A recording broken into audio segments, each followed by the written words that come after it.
Okay, so a rough outline for today's class will be, we'll start off by sort of layering on more and more complexity. We'll start off with a basic idea, which is a Markov process or a Markov chain, for those of you who might come across this before.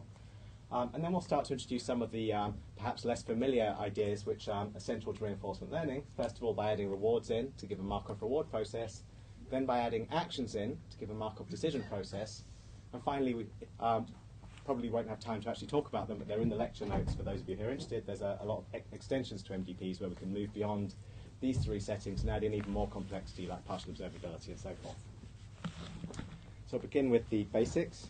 I'll try not to kill myself today on any stage. So the basic idea then is we're going to develop this formalism, the Markov decision process. And what we're trying to cover here is, if you remember in the last class, we talked about agents and environments. We have an agent, that's our algorithm, and that's the brain that we're trying to build, and it's interacting with some world.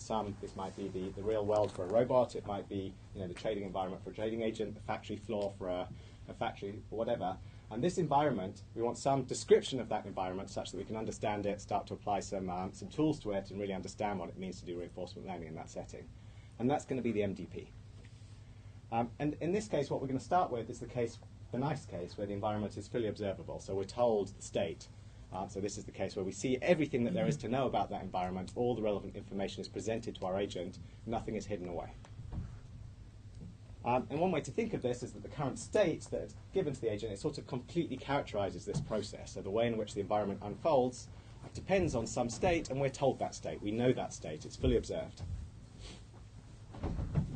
And the nice thing about this formalism is that really almost all reinforcement learning problems can be formalized in some way as a Markov decision process. So if we think about even some of these less familiar cases, for those of you who come across them, these are things which people might not first of all think of as Markov decision processes, but the problem of optimal control, where you've got, say, some differential dynamics describing some fluid, and you want to find the optimal way to make your octopus swim through this fluid. How do we actually deal with that? Well, there's an extension to MDPs that's actually a continuous Markov decision process with continuous actions. And optimal control actually really deals with that case.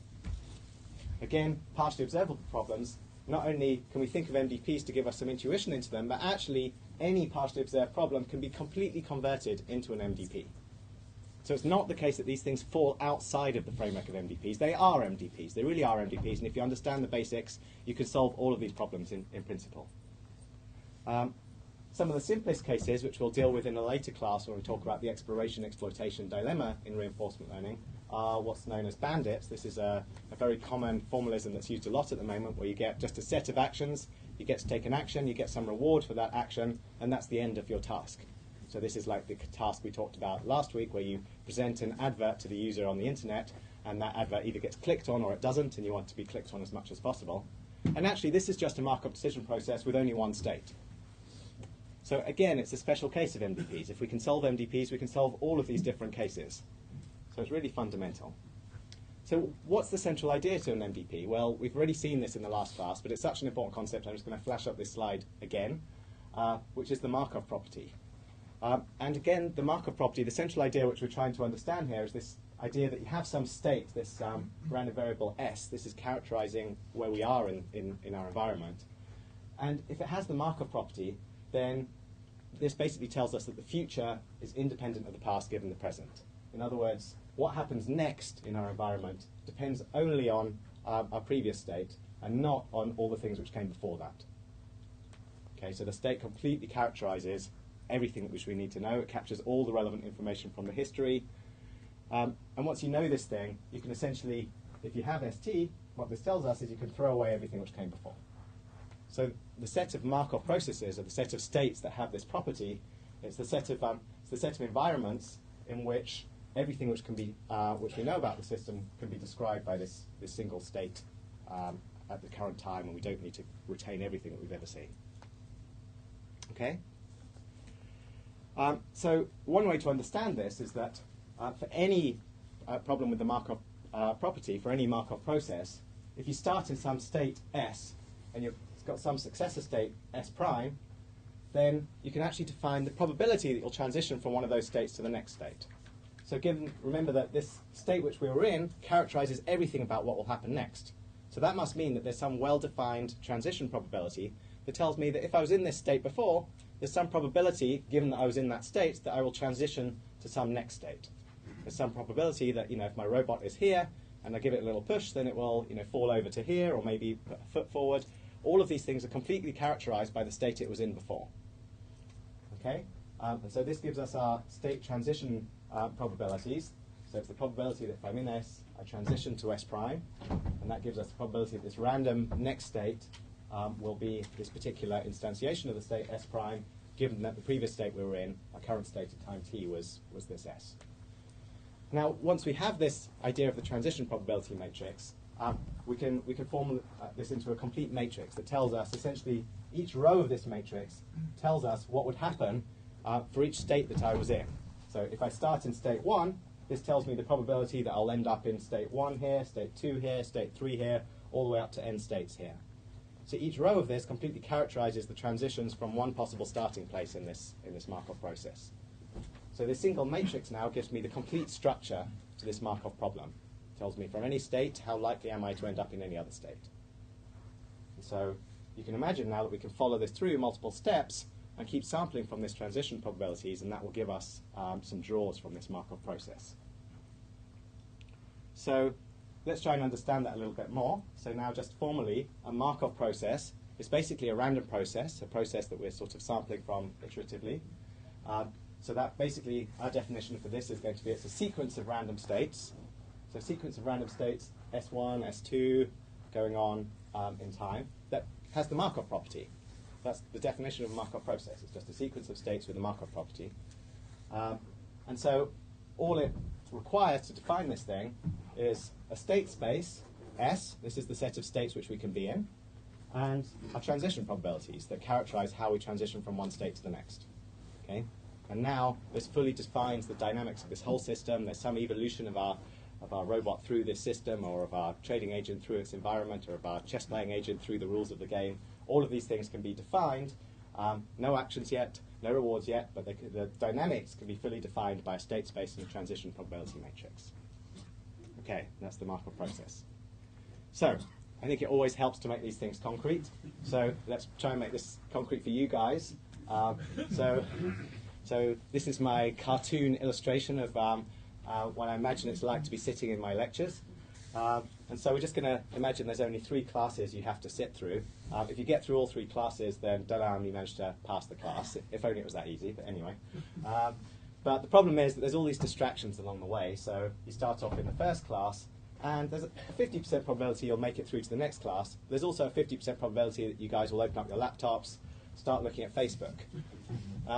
Now, if you look at Facebook, we all know that once you're in Facebook, it's a little bit addictive. So there's probably about a 0.9 probability that you'll just kind of self-transition and keep looking at Facebook again, and then maybe after you iterate around this thing for a few times, there's a 0.1 probability that you'll actually drop out of this Facebook and get back to the class and listen to the rest of the class.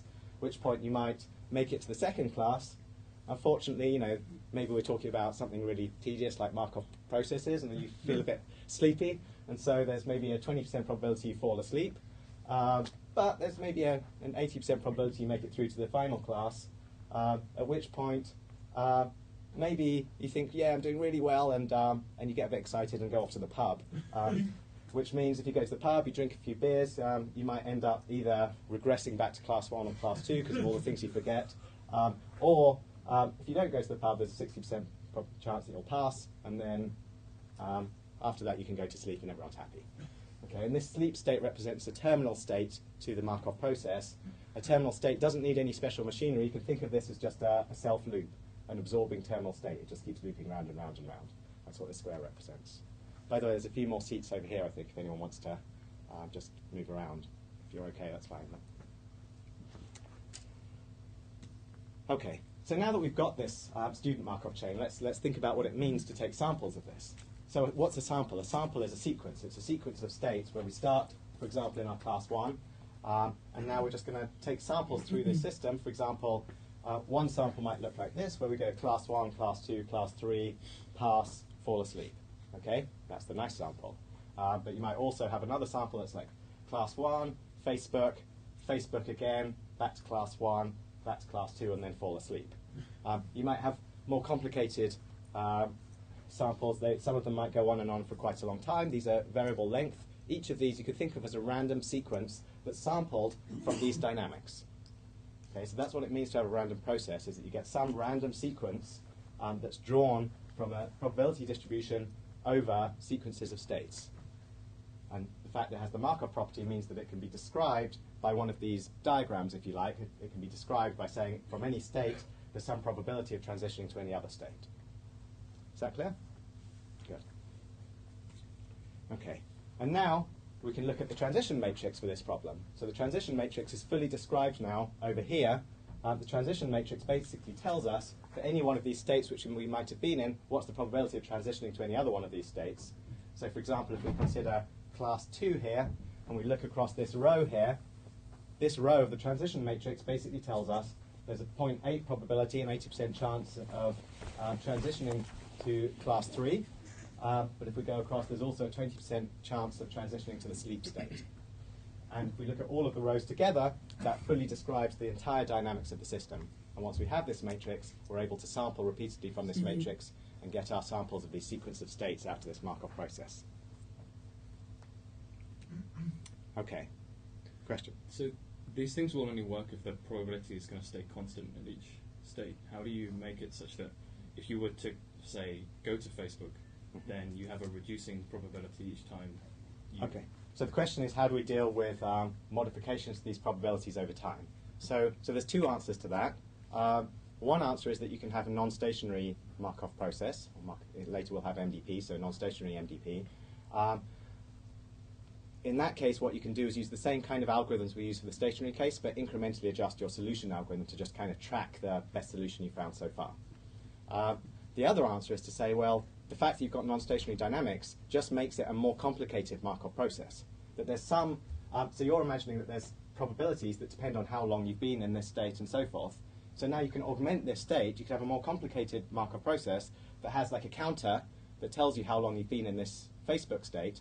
And now you've basically got lots of different states depending on whether you've been in Facebook once or twice or 3 times. And you can have an infinite set of these. You can have a continuous set of these. All of these things are possible, but they don't change the fundamental structure from this being a Markov process. Cool. And this is just a particular simple instantiation where we can see everything on one page. But don't let that mislead you into thinking that Markov processes are necessarily small or simple. We can solve very, very complex Markov processes. In the rest of the course, we'll see how to solve MDPs. Some of them have 10 to the 170 states will be one of the examples we'll do later. So these could be very large and complex beasts with a lot of structure to them. Okay, so far we haven't really talked about reinforcement learning at all. There's no rewards, there's no action. So let's start to put in some of that machinery now. And the first and perhaps most important step is to add rewards. And so one way to think of this is we're now going to create what's called a Markov reward process, which you could think of as like a Markov process with value judgments. So there's some value judgment saying how good it is to be in some particular, there's some value judgment saying how much reward will I have accumulated across some particular sequence that we sample from this Markov process. So all we're going to do to add into our Markov process is we're going to add in 2 things. So we had our state space S and our transition dynamics P. Now what we're going to add in is some reward, a reward function R and a discount factor gamma. And let's just talk about what those are and make sure we understand them. So the reward function, first of all, this is something which tells us if we start in any state S, if we're in some state, how much reward do we get from that state only? This is just the immediate reward. How much reward do I get from that state at that moment? And what we care about is maximizing the accumulated sum of these rewards. That's what we care about in reinforcement learning. So for the Markov reward process, we're going to start summing these things together over time. But R, for now, it just tells us for one step. At that moment, if we're at time t in state S, at time t plus 1, we will get this reward. It just tells us what will happen next. Okay. So if we go back to our student Markov reward process, what we're going to do is we're just going to add in some value judgments now. And I'm just going to tell you that, maybe you don't enjoy sitting in the class, so let's call that -2 for each class. -2 reward here, -2. But if you pass at the end of the class, you get this big juicy bonus of +10. Okay. Facebook, maybe you get like -1 per step as your brain gets drained of any sanity that you used to have before you went onto Facebook. And going to the pub, maybe the beer tastes good and you get +1. Okay, these are obviously subjective value judgments we're arbitrarily throwing into this. And then what we care about is the total rewards that we're going to get across a whole chain here. We don't just care about how much reward you get for being in one class. We care about the fact that, maybe you get -2 here, but if you follow through an entire sequence, you might get -2 plus -2 plus -2 plus 10. And that's your overall reward that you get for that sequence, that sample of the Markov reward process. And so what we talk about is this quantity called the return. So we call it the return G. That's kind of, you can think of as the goal. The goal of reinforcement learning is to maximize the return. So G sort of stands for goal here. And the goal here, the return, is the reward summed over all of the time steps infinitely into the future. And the way that we control this return and make it finite is by using a discount factor. So we basically say we're going to discount by a factor of gamma at each time step going into the future. So we're going to get a reward, an immediate reward of rt plus 1 here, but then we're going to get gamma, say, 0.9 times the reward at time step t plus 2, plus gamma squared, 0.9 squared times the reward at t plus 3, and so on, all the way to infinity.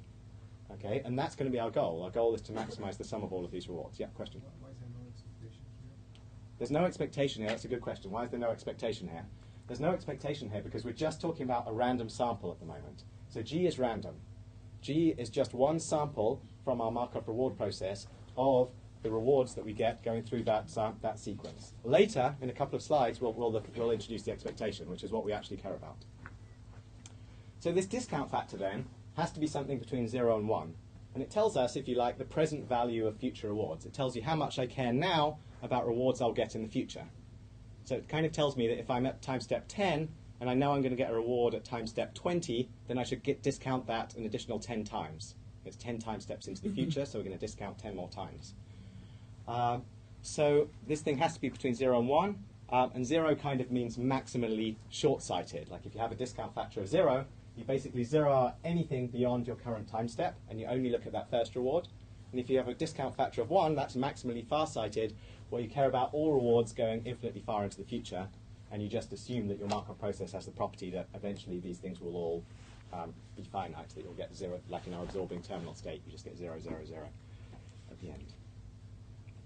Okay, so specifically the value of receiving reward R, k plus 1 time steps later, is gamma to the kr. We'll just keep discounting again and again. Does the discount factor apply outside of problems with, like, financial problems? Okay, well, I'm going to have a slide on this.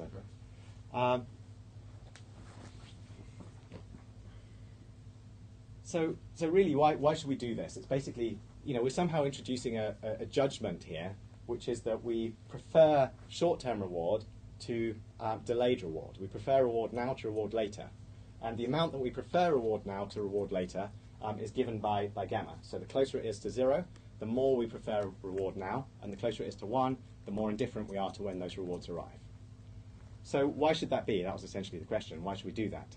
So I'm going to turn that over to the audience. So in most of reinforcement learning, we use a discount factor. So I just want to ask you guys, well, why? Why should we do this?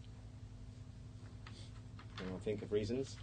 There's more uncertainty in the future. Okay, great. So someone said there's more uncertainty into the future. I think that's a really great answer, actually. So one reason to use a discount factor is to basically represent the fact that we do not have a perfect model. So if you imagine that we're just building a Markov process to model the environment, we're building this Markov reward process, but we don't have a perfect model of the environment. So we think we've come up with some great plan. We think we know exactly how much reward we're going to get into the future. But if we don't entirely trust our decisions that we make, if we don't entirely trust our evaluations, we might choose to discount because we might say, okay, well, maybe I can take this pot of gold now, or maybe I should really trust my plan and my model that's going to tell me that all these things are going to happen over the next 10 years and then I'll get an even bigger pot of gold. Well, you have to really trust your model to wait all those time steps and really believe that things are going to turn out just as you planned in order to get that bigger pot of gold later. So uncertainty, I think, is really one of the major kind of intuitive reasons to discount. Any other points? Any other ideas? Yeah. When you're trying to plan for the future, if you're very far-sighted, so if you let that sum go to infinity, potentially the rewards can get unbounded. So we would like to pick a sequence where we're going to know that there's going to be some bounded stuff, so we can compare different values. Okay, absolutely. So to keep the maths bounded, I mean, and actually, so I'll do my first couple of slides here. I mean, the first reason, it's just mathematically convenient. And I think, honestly, that's the main reason we do it in the MDP framework for RL. Most of the time, it's just because the maths all works out. It's easy to teach. It's easy to understand. And it avoids these infinite returns. So if you have some cycle in your Markov process, and you just get rewards again and again and again and again, you need some mechanism to avoid infinity as your evaluation. Otherwise, the maths just doesn't work out. And there are other mechanisms for dealing with that, which we'll mention briefly. We have the uncertainty. And I just wanted to add in a couple of other ideas. So someone mentioned already the idea that financial settings, it's rather natural. So that's a quite specific setting, but in a financial setting, we have this idea of interest rate, that you kind of know that money now is worth more than money later, and that's usually built into the definition of what it means to kind of make financial decisions or trading in a trading system or whatever. So that's a specific case where there's really a meaning to this, that you can think of gamma as like the inverse of the interest rate. But one more point I just want to make is that actually, animals and humans, they actually show a preference for immediate reward. So people have done tests on humans, and it turns out that humans have not quite an exponential discounting, but they have something like a hyperbolic discounting. But certainly animals and humans do prefer to get reward now than reward later. And so you can think of this as a cognitive model as well, of how biological decision-making operates. And finally, I just wanted to mention that if you don't agree with these points, which I think is perfectly legitimate to say, well, hey, look, the problem I care about really is artificial to introduce a discount factor. I'm only doing it to make it convenient. There are alternatives, and there's undiscounted Markov reward processes. The simplest case being where we know that all sequences terminate. So if we go back to our student MRP, we know that all sequences ended up with, at some point, falling asleep, one way or another. And so if we know that's the case, then all sequences end, or at least end in this absorbing terminal state, which keeps getting 0 and 0 and 0 again. And therefore, by definition, all returns are finite. And so then it's fine. There's also a formulation that's in the extended notes for this class, which is the average reward formulation. And there it's possible, even with infinite sequences, to still deal with the undiscounted sort of evaluation of Markov processes, Markov reward processes, and MDPs. But just to clarify, not all sequences terminate in the example you gave before. There are infinite sequences that will not end up in the sleep state. No, that's not true. So any single sample which you draw from this Markov process, by definition, is finite, of finite length. You mean there isn't some part of that process where I could just end up in an infinite loop? So any sample which you draw, it's impossible to draw a sample that's infinite. Like, by definition, the sample that you draw will terminate at some point. That's the definition of this process. And so even though the decision process itself contains infinite loops, any single sample that you draw will be a finite length and will terminate. And the only question is at what step it will terminate.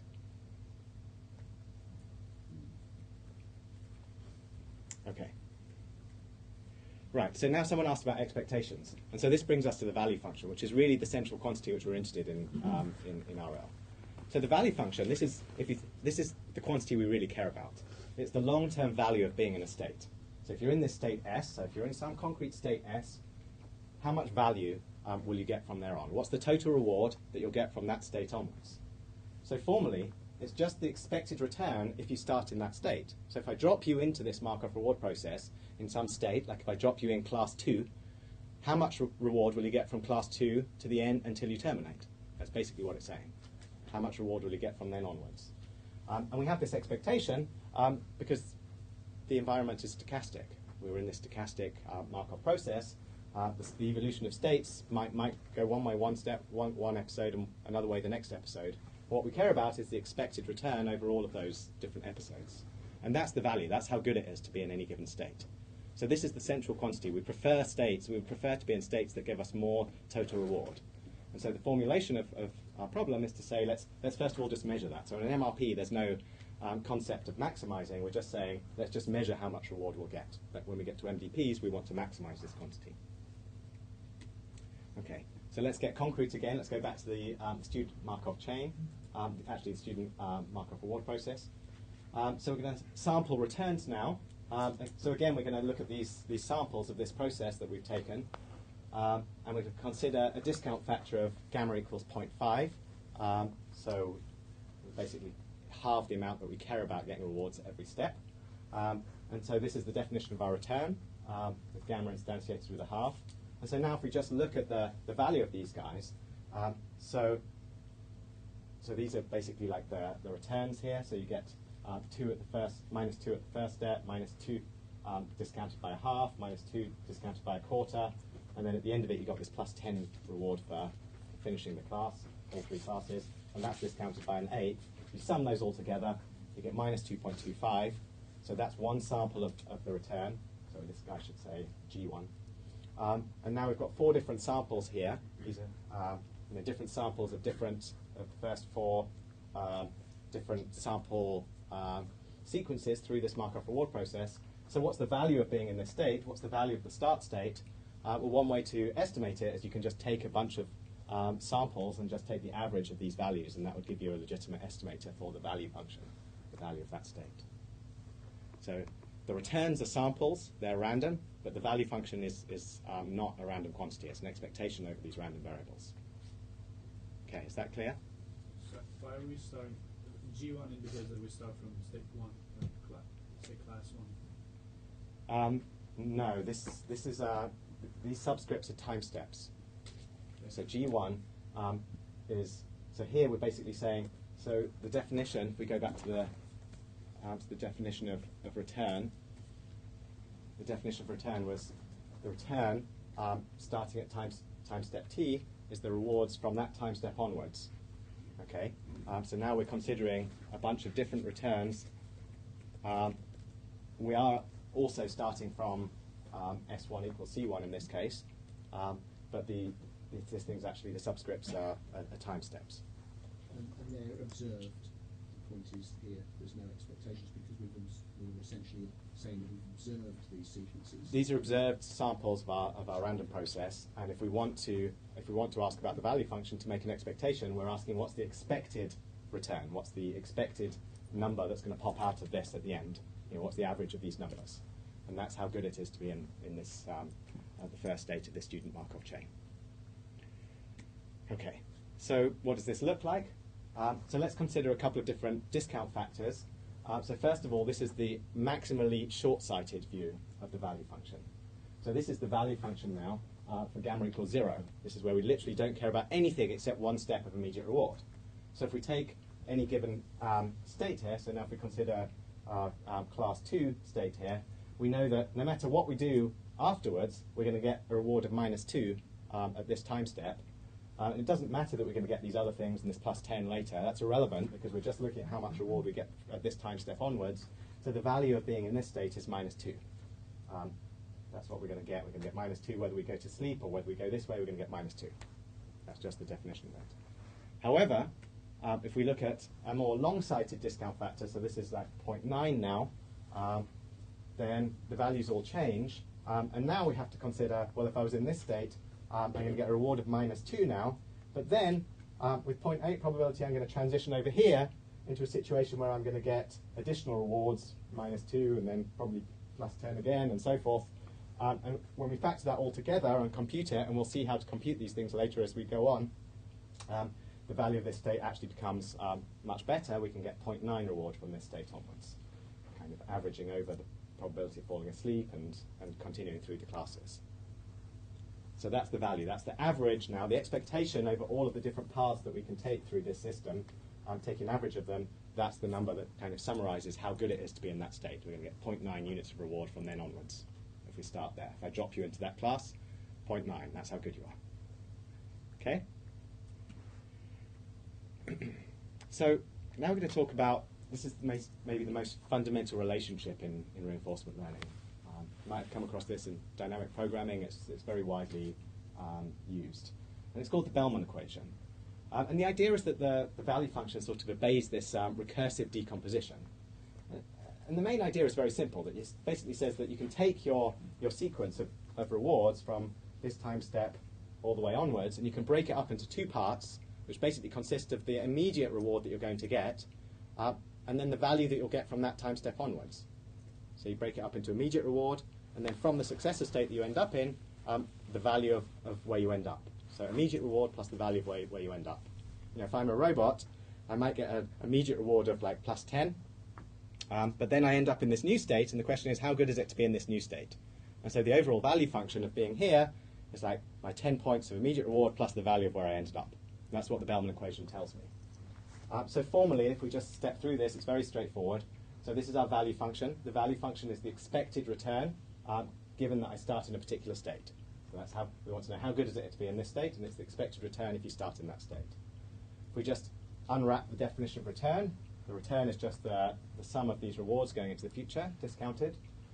We can break down those sum of rewards into the immediate reward plus the discounted value, the discounted return from the next step. So we've got we just pull out the discount factor. We've got starting from RT plus 2 plus gamma RT plus 3 and so forth.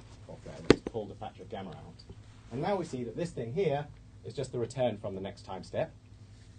The return starting from t plus 2 instead of from t plus 1. So that's this thing here. We'd say it's the expected immediate reward plus discounted return. And then, by the law of iterated expectations, what we can do is basically say the expectation of this return is the same as the expectation of this return. That's called the law of iterated expectations, which gives us this final line here, which tells us that the value function in state S is equal to the expected immediate reward plus the value function of the next state.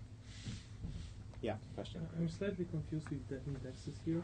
Like, when we start in state ST, but the time is t, and we count the reward, the first reward at like t plus 1. Okay, so the question is, why do we index the reward at time t plus 1? Actually, you'll find both in the literature.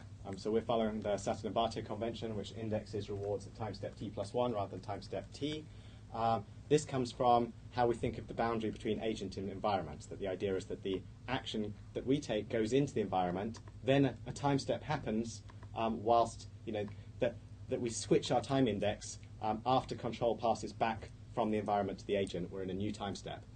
So at that point, everything we receive from the environment has a new time index. So everything after the environment is a time step t plus 1. You might even find that my slides might be slightly inconsistent on this point, so it's a good spot. So I'm sorry if that's the case. Yeah. Actually, if we define it that way, when gamma is equals 0, the actual values of the state won't be the immediate rewards, but will be the probability of, like, if you go to the slide where gamma is equals 0, the actual values of the states are going to be different because there, I think. No, that's not true. It's just a difference. It's literally just re-indexing. So you can re-index everything with RT instead of RT plus 1. It's not going to change any of the math and any of the semantics. It's all the same. So, yeah. In the previous slide, the reward with zero discounting was the reward in the state that I'm currently in.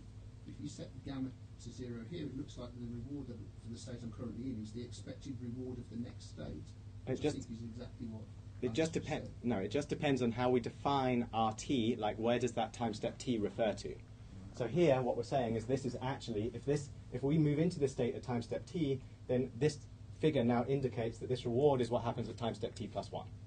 That's all. That we move into this state, and then we get this reward no matter what we do. The indexing of the R of the rewards and the states is sort of.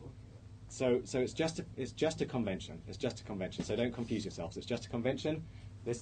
Stick to the very intuitive idea that you move into a state, you get some reward, everything is good. Okay. Okay. So let's just try and understand this Bellman equation a little bit more. So the Bellman equation. So this is our Bellman equation. The value function now is equal to the expected immediate reward plus discounted value at the next state. So value now, take a step, see what the value is in the state I end up. And that's just like a tautological definition, that if we've got our value function correct, it must obey this identity. That's what it means to have a value function. Okay, if we don't obey this identity, we haven't found the value function yet. So one way to understand this is by using what we call these backup diagrams here. So these backup diagrams, this is basically showing us, you can think of this as like a one-step look-ahead search. So we start in this state S, and we can look ahead one step, if you like. So this state S leads to a value function of V of S. If we go down to S prime here or here, we're going to have a value function that's V of the successor state. Okay, and we're going to get some immediate reward along the way. So this diagram is just kind of showing us that we can think of this as a one-step look-ahead tree, where you start in this state, you look ahead one step, you integrate over the probability of each of these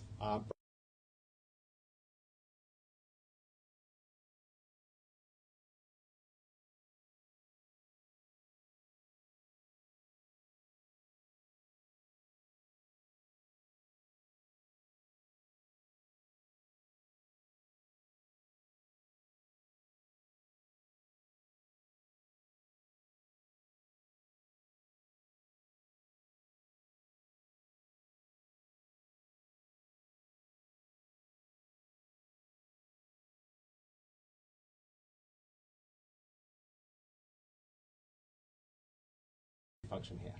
Okay, so it's a one-step look ahead with like this averaging where we kind of go ahead one step, we average all the possible outcomes together, and that